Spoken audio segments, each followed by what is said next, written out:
রসায়ন একাদশ শ্রেণী সেমিস্টার 1 চতুর্থ অধ্যায় রাসায়নিক বন্ধন এবং আণবিক গঠন।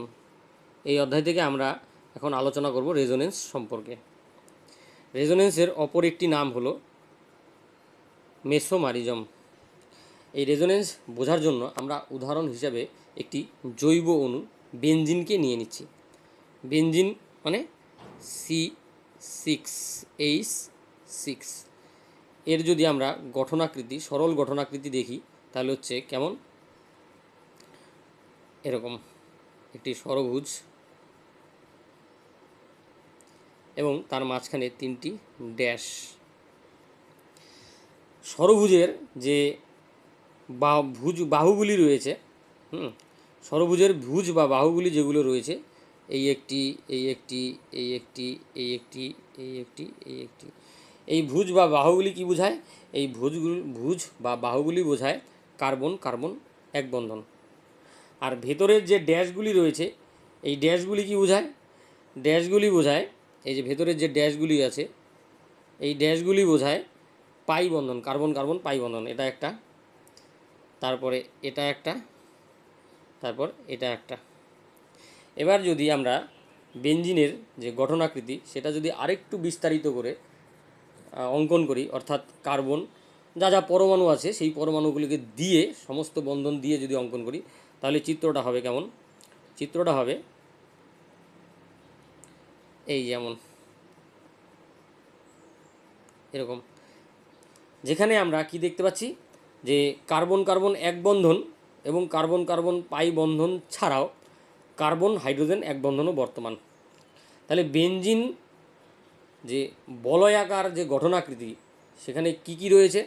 সেখানে রয়েছে 6টি কার্বন কার্বন এক বন্ধন, 3টি কার্বন কার্বন পাই বন্ধন এবং সেই সঙ্গে 6টি কার্বন হাইড্রোজেন এক বন্ধন অর্থাৎ সিগমা বন্ধন। ঠিক আছে, এই হচ্ছে বেনজিনের গঠনাকৃতি সম্পর্কে বিস্তৃত আলোচনা।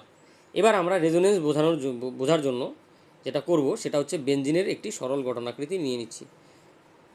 এই গঠনাকৃতি, একটা সরল গঠনাকৃতি নিয়ে নিলাম, সেটা হচ্ছে এমন, এই একটা গঠনাকৃতি নিয়ে নিলাম। হ্যাঁ, এবার আমরা প্রত্যেকটা কার্বনকে নাম্বার দিয়ে দিলাম, 1 2 3 4 5 এমন করে নাম্বার দিয়ে দিলাম।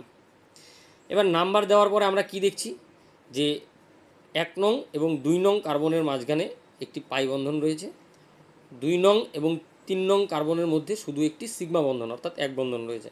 আবার 3 নং ও 4 নংয়ের মধ্যে পাই বন্ধন রয়েছে, আর 5 নং এবং 6 নংয়ের মধ্যে পাই বন্ধন উপস্থিত রয়েছে। এই পাই বন্ধনগুলি কী হবে? পাই বন্ধনগুলি তাদের স্থান পরিবর্তন করবে, অর্থাৎ পাই বন্ধনের ইলেকট্রনগুলি স্থান পরিবর্তন করবে, যেটা আমি তীর চিহ্নের মাধ্যমে দেখিয়েছি। এই যে কী হলো, 1 নং ও 2 নং কার্বনের পাই বন্ধন স্থানান্তরিত হয়ে 2 নং এবং 3 নংয়ের মাঝখানে চলে আসলো। সেই সময়ে 3 নং ও 4 নং কার্বনের পাই বন্ধন 4 নং ও 5 নংয়ের মাঝে চলে আসলো। 5 নং ও 6 নং এর মাঝে, কার্বনের মাঝে যে পাই বন্ধনটি রয়েছে সেটা 6 নং ও 1 নংয়ের মধ্যে চলে আসলো। এর ফলে আমরা আরেকটি গঠনাকৃতি পেয়ে যাচ্ছি বেনজিনের, সেটি হচ্ছে এই যে গঠনাকৃতিটি। একটাকে নাম্বার দিয়ে দিলাম রোমান 1, আরেকটিকে নাম্বার দিয়ে দিলাম রোমান 2। ঠিক আছে? তো রোমান 1 যেটা আছে গঠনাকৃতি, সেটিও একটি লুইস গঠনাকৃতি, রোমান 2 যেটি রয়েছে সেটিও একটি লুইস গঠনাকৃতি। তাহলে বেনজিনের আমরা দুটি লুইস গঠনাকৃতি পাচ্ছি, যেখানে কি হচ্ছে, শুধুমাত্র পাই বন্ধনগুলো তাদের অবস্থান পরিবর্তন করছে, কিন্তু সিগমা বন্ধন এবং বিভিন্ন যে পরমাণুগুলি রয়েছে, অর্থাৎ এখানে কার্বন এবং হাইড্রোজেন পরমাণু, তাদের অবস্থান কোনো রকম পরিবর্তন হচ্ছে না। যদি কোনো অণু বা আয়নের ক্ষেত্রে এমন ঘটনা ঘটে যে পরমাণুগুলো তাদের অবস্থান অপরিবর্তিত রাখছে এবং সিগমা বন্ধনগুলো তাদের অবস্থানের অপরিবর্তিত রাখছে, শুধুমাত্র পাই বন্ধনের ইলেকট্রনগুলো বা নিঃসঙ্গ ইলেকট্রন জোড়ও হতে পারে। আর যেহেতু বন্ধন ইলেকট্রন জোড় বা নিঃসঙ্গ ইলেকট্রন জোড়কে আমরা কি বলি? আমরা যোজক ইলেকট্রন বলি। তাহলে যোজক ইলেকট্রনগুলো তাদের অবস্থান পরিবর্তন করছে, কিন্তু পরমাণু এবং যে সিগমা বন্ধনগুলো রয়েছে তারা তাদের অবস্থান পরিবর্তন করছে না। এর ফলে আমরা একাধিক লুইস গঠনাকৃতি পাচ্ছি। এই ঘটনা যে অণু বা আয়নের ক্ষেত্রে ঘটবে সেটাই হচ্ছে রেজোনেন্স, সেই ঘটনাটাই হচ্ছে রেজোনেন্স। ঠিক আছে, এবার একটা গঠনাকৃতি থেকে আরেকটা গঠনাকৃতিতে যে পরিবর্তিত হচ্ছে এটাকে বোঝানোর জন্য আমরা কি ব্যবহার করি, আমরা দ্বিমুখী তীরচিহ্ন ব্যবহার করি। এই যে দ্বিমুখী তীরচিহ্ন, এটাকে বলা হচ্ছে রেজোনেন্স চিহ্ন। দ্বিমুখী তীরচিহ্ন এটাকে বলা হচ্ছে রেজোনেন্স চিহ্ন। ঠিক আছে, রেজোনেন্স চিহ্ন দিয়ে আমরা বিভিন্ন লুইস গঠনাকৃতিগুলোর পরিবর্তন দেখাই। ঠিক আছে, তাহলে আমরা রেজোনেন্স বুঝতে পারলাম। এবার একটু সংজ্ঞাটা দেখি, রেজোনেন্সের সংজ্ঞায় কি বলছে। রেজোনেন্সের সংজ্ঞায় বলছে যে কোনো অণু বা আয়নের পরমাণু সমূহের অবস্থান অপরিবর্তিত রেখে কেবলমাত্র যোজ্যতা ইলেকট্রনগুলির পুনর্বিন্যাসের মাধ্যমে। যোজ্যতা ইলেকট্রন বলতে কিন্তু এখানে পাই বন্ধনের ইলেকট্রন এবং নিঃসঙ্গ ইলেকট্রন জোরকেই বোঝানো হবে, সিগমা বন্ধনের ইলেকট্রনকে বলবো না কিন্তু। ঠিক আছে, সিগমা বন্ধনের ইলেকট্রনও যোজক ইলেকট্রন, পাই বন্ধনের ইলেকট্রনও যোজক ইলেকট্রন, নিঃসঙ্গ ইলেকট্রনগুলিও কিন্তু যোজক ইলেকট্রন। তাহলে শুধুমাত্র পাই বন্ধনের ইলেকট্রন এবং নিঃসঙ্গ ইলেকট্রন জোড়গুলির কথা এখানে বলা হচ্ছে। মাধ্যমে পুনর্বিন্যাসের মাধ্যমে একাধিক লুইস গঠন সম্ভব। এই যে যেটা আমরা বেঞ্জিনের ক্ষেত্রে 1 নং লুইস গঠন, 2 নং লুইস গঠন দেখতে পাচ্ছি। এবং প্রতিটি গঠন অণু বা আয়নটির কিছু কিছু ধর্মের ব্যাখ্যা দিতে সম্ভব হয়। মানে বেঞ্জিনের ক্ষেত্রে 1 নং গঠনাকৃতি কিছু বেঞ্জিনের কিছু ধর্মের ব্যাখ্যা দিবে, আবার 2 নং গঠনাকৃতি কিছু ধর্মের ব্যাখ্যা দিবে। কোনো একটি গঠনাকৃতি বেঞ্জিনের সমস্ত ধর্মের ব্যাখ্যা দিতে সক্ষম হবে না। কোনোটি এককভাবে তাদের সমস্ত ধর্মের যথাযথ ব্যাখ্যা দিতে সক্ষম হয় না। অণু বা আয়নটির প্রকৃত গঠন হলো ওই সমস্ত বাস্তব অস্তিত্বহীন অথচ সম্ভাব্য ইলেকট্রনীয় গঠনগুলির সংকর রূপ। তাহলে একটা জিনিস বলে নিচ্ছি, বলছি এখানে, এই যে তাহলে আমার বেঞ্জিনের গঠনাকৃতি কোনটি? 1 নং গঠনাকৃতি কি বেঞ্জিনের গঠনাকৃতি, না 2 নং গঠনাকৃতি বেঞ্জিনের গঠনাকৃতি? অ্যাকচুয়ালি বেঞ্জিনের প্রকৃত গঠনাকৃতি হলো 1 নং এবং 2 নং লুইস গঠনাকৃতির সংকর রূপ, যেটা হচ্ছে এই যে হয় এটা নয় এটা। অর্থাৎ এখানে কি, এখানে যে বেঞ্জিনের ভেতরে বলয়ের ভেতরে যে পাই বন্ধনগুলি রয়েছে সেটা 1 নং কার্বন থেকে শুরু করে 6 নং কার্বন অবধিই রয়েছে। সেই জন্য সমস্ত অংশ জুড়েই পাই বন্ধনকে বোঝানোর জন্য এরকম করে ডট ডট করে গোল দেওয়া হলো। এই যে ডট ডট করে গোল দেওয়া হলো, অথবা একটি সলিড লাইন দিয়েও গোল দিতে পারি, এই যে সলিড লাইন দিয়েও গোল দিতে পারি, এভাবে করে বেঞ্জিনকে বোঝানো যেতে পারে। তাহলে এখানে কিন্তু বেঞ্জিনের 1 নং গঠনাকৃতিও আছে, 2 নং গঠনাকৃতিও আছে। তাহলে আমি বলতেই পারি যে এটি হচ্ছে 1 নং এবং 2 নং গঠনাকৃতির সংকর রূপ, আর এটিকে বলা হচ্ছে রেজোনেন্স হাইব্রিড। অর্থাৎ রেজোনেন্সের ফলে আমি একাধিক গঠনাকৃতি পাচ্ছি, আর প্রকৃত গঠনাকৃতি হলো সবগুলো গঠনাকৃতিরই মিশ্রণ বা সংকর রূপ। সেজন্য প্রকৃত গঠনাকৃতিকে আমরা বলছি রেজোনেন্স হাইব্রিড। সেই কোনো অণু বা আয়নের ক্ষেত্রে এমন ঘটনার উদ্ভব হলে তাকে রেজোনেন্স বলে। ঠিক আছে, তাহলে আমরা রেজোনেন্স বুঝতে পারলাম। এবার এখানে আরেকটা কথা বলে রাখছি যে এই যে গঠনাকৃতিগুলো আমরা পাচ্ছি, এই যে 1 নং লুইস গঠনাকৃতি বেঞ্জিনের ক্ষেত্রে, 2 নং লুইস গঠনাকৃতি, এগুলোর আরেকটা নাম আছে, সেগুলো হচ্ছে রেজোনেন্স গঠনাকৃতি বা ক্যানোনিক্যাল গঠনাকৃতি। এই লুইস গঠনাকৃতিগুলোকে বলা হয়, রেজোনেন্সের মাধ্যমে যে একাধিক লুইস গঠনাকৃতি পাচ্ছি সেই প্রতিটি গঠনাকৃতিকে আমরা রেজোনেন্স বা ক্যানোনিক্যাল গঠনাকৃতি বলি। রেজোনেটিং গঠনাকৃতি কিন্তু বলা যাবে না, বা রেজোনেটিং স্ট্রাকচার কিন্তু বলা যাবে না। হ্যাঁ, রেজোনেন্স গঠনাকৃতি বা ক্যানোনিক্যাল গঠনাকৃতি হলো। এবার আমরা তো দেখলাম বেঞ্জিনের ক্ষেত্রে বিভিন্ন রেজোনেন্স গঠনাকৃতি দেখলাম, রেজোনেন্স হাইব্রিড দেখলাম, এবার রেজোনেন্স চিহ্ন দেখলাম। আর রেজোনেন্স গঠনাকৃতিগুলোকে সবসময় থার্ড ব্র্যাকেটের মধ্যে রাখা হয়। এই যে আমরা এখানে থার্ড ব্র্যাকেট দিয়ে রেখেছি, ঠিক আছে, এরকম থার্ড ব্র্যাকেটের মধ্যে রাখা হয়। ঠিক আছে, তারপর রেজোনেন্স গঠনাকৃতির থেকে যখন রেজোনেন্স হাইব্রিড লিখব তখন এরকম 3টি অনুভূমিক রেখা দিয়ে, এই যে 3টি অনুভূমিক রেখা এখানে দেওয়া আছে, তারপর আমরা রেজোনেন্স হাইব্রিডটি লিখি, অর্থাৎ তুল্যাঙ্ক বোঝানোর জন্য।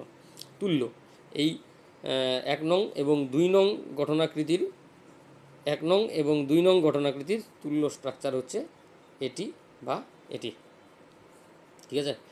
এবারে আমরা আরেকটি উদাহরণ নিয়ে দেখছি রেজোনেন্স গঠনাকৃতি, ঠিক আছে। তো সেটা হচ্ছে কার্বনেট আয়ন CO3 2-। CO3 2- ক্ষেত্রে আমরা একটি লুইস গঠনাকৃতি রোমান 1 দিয়ে বোঝাচ্ছি, সেটা হচ্ছে এই রকম। এই যে লুইস গঠন, এটা হচ্ছে কার্বনেট আয়নের একটি লুইস গঠন, যেখানে কি সি ডবল বন্ড, এই যে C double bond, C single bond, C single bond. তার মানে কি এখানে কার্বনের সঙ্গে অক্সিজেনের একটি দ্বিবন্ধন, একটি অক্সিজেনের সঙ্গে দ্বিবন্ধন করে আছে, আর দুটি অক্সিজেনের সঙ্গে এক বন্ধন অর্থাৎ সিগমা বন্ধন রয়েছে। এবং যে অক্সিজেনগুলো এক বন্ধনে রয়েছে তাদের মধ্যে একটি করে ঋণাত্মক আধান রয়েছে, এই করে হলো CO3 2-। আর ঋণাত্মক আধানযুক্ত অক্সিজেন পরমাণুগুলোর মধ্যে 6টি নিঃসঙ্গ ইলেকট্রন রয়েছে, অর্থাৎ 3 জোড়া নিঃসঙ্গ ইলেকট্রন, 3টি নিঃসঙ্গ ইলেকট্রন জোর রয়েছে ঋণাত্মক আধানযুক্ত অক্সিজেন পরমাণুগুলোতে। আর দ্বিবন্ধনযুক্ত অক্সিজেন পরমাণুতে 2টি নিঃসঙ্গ ইলেকট্রন জোর রয়েছে। এবার এই যে একটি গঠনাকৃতির থেকে আরেকটি গঠনাকৃতিতে, মানে 1 থেকে যদি 2-তে আমরা যাই, 1 নং লুইস গঠনাকৃতির থেকে যদি 2 নং লুইস গঠনাকৃতিতে পরিবর্তন করতে চাই, তাহলে আমাদের কীভাবে পরিবর্তনটা, সেই পরিবর্তনটা আমি এখানে তীর চিহ্ন দিয়ে দেখিয়েছি। প্রথমে কি হলো, এই যে একটি ঋণাত্মক আধানযুক্ত অক্সিজেনের থেকে দুটি ইলেকট্রন অর্থাৎ এক জোড়া ইলেকট্রন এরকম করে এসে একটি পাই বন্ধন গঠন করলো, কার্বন অক্সিজেন পাই বন্ধন গঠন করলো। আর তখনই কি হবে, তখনই এই কার্বন অক্সিজেন যে দ্বিবন্ধন রয়েছে সেখানে যে পাই বন্ধন রয়েছে, সেই পাই বন্ধনের ইলেকট্রনগুলো ওই অক্সিজেনের মাথায় এইভাবে চলে আসবে, ঠিক আছে। তো এর ফলে আমরা 2 নং গঠনাকৃতি লুইস গঠনাকৃতি পাবো। তার ফলে কী হয়ে গেল, এই যে এখানে যে এক বন্ধন ছিল এটা দ্বিবন্ধন হয়ে গেল, ঠিক আছে। আর এখানে যে দ্বিবন্ধন ছিল সেটা এক বন্ধন হয়ে গেল, কিন্তু এই বন্ধনের কিন্তু কোনো পরিবর্তন হয়নি। আরেকটা কি পরিবর্তন হলো, এখানে নেগেটিভ চার্জ ছিল, এখানে আধানবিহীন হয়ে গেল, আর এখানে আধানবিহীন ছিল, এখানে একটা নেগেটিভ চার্জ চলে আসলো। এই পরিবর্তন হলো 1 নং লুইস গঠনাকৃতি থেকে 2 নং লুইস গঠনাকৃতিতে। কিন্তু এখানে কিন্তু পরমাণুগুলোর অবস্থানের কোনো পরিবর্তন হয়নি এবং সিগমা বন্ধনের অবস্থানের কোনো পরিবর্তন হয়নি। এবার 2 থেকে যখন 3-এ গেলাম তখন কি করলাম, তখন এই যে এই ঋণাত্মক আধানযুক্ত অক্সিজেন পরমাণুর থেকে এক জোড়া ইলেকট্রন এখানে এসে পাই বন্ধন গঠন করলো।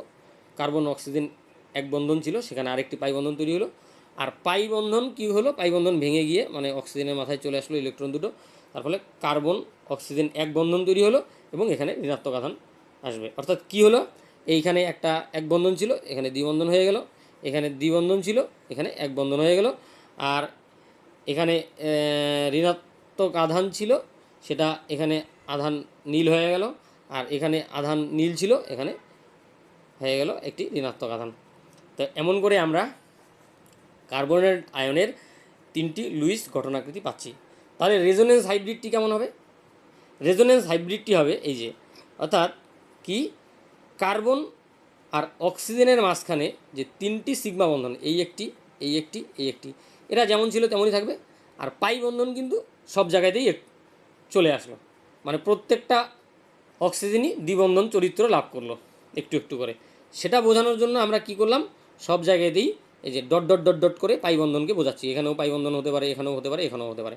এবার আরেকটা কি দেখলাম, যে CO3-তে 2-, এই 2- চার্জটা কিন্তু প্রত্যেকটা অক্সিজেনেই ঘোরাঘুরি করছে। সেই জন্য আমরা -2-কে 3টা অক্সিজেনের মধ্যে ভাগ করে দিলাম। তাহলে -2/3 -2/3 -2/3 এভাবে করে কিন্তু আধানটা ভাগ হয়ে গেল। এটাই হচ্ছে কার্বনেট আয়নের রেজোনেন্স হাইব্রিড। তাহলে এখানে কি সুন্দর দেখতে পাচ্ছি যে কার্বনেট আয়নের ক্ষেত্রেও কিন্তু আমরা ওই একই রকম ধারণাই প্রয়োগ করলাম। সেটা হচ্ছে এই যে রেজোনেন্স একটি লুইস গঠনাকৃতির থেকে আরেকটা লুইস গঠনাকৃতিতে যখন পরিবর্তিত হচ্ছে, তখন আমরা এই যেরকম রেজোনেন্স চিহ্ন ব্যবহার করলাম। আমরা একটি গঠনাকৃতিতে রোমান 1 দিলাম, আরেকটি গঠনাকৃতিতে রোমান 2 দিলাম, আরেকটিতে রোমান 3 দিলাম। এবার এই 1, 2, 3 এগুলো হচ্ছে রেজোনেন্স বা ক্যানোনিক্যাল গঠনাকৃতি বোঝায় এগুলোকে, সেটা লিখলাম। একই রকম ব্যাপারগুলো, কোনো রকম পার্থক্য নেই, ঠিক আছে। এবার আমরা কিন্তু রেজোনেন্স গঠনাকৃতি, রেজোনেন্স হাইব্রিড, হ্যাঁ, এই সমস্ত জিনিসগুলো কিন্তু স্পষ্ট করে বুঝলাম। এবার কি করতে হবে, আরও যে রেজোনেন্স বিভিন্ন আয়ন বা অণুর ক্ষেত্রে রেজোনেন্সগুলো নিয়ে রেজোনেন্স গঠনাকৃতি একে একে প্র্যাকটিস করতে হবে, তাহলে কিন্তু রেজোনেন্স বিষয়টা একদম জলের মতো পরিষ্কার হয়ে যাবে। তাই এই ছিল রেজোনেন্স সম্পর্কিত আলোচনা। আশা করি খুব ভালোভাবে বোঝা গেছে। বাড়িতে তোমরা প্র্যাকটিস করবে, তাহলে বিষয়টি তোমাদের কাছে আরও জলের মতো পরিষ্কার এবং সহজ হয়ে যাবে। ধন্যবাদ।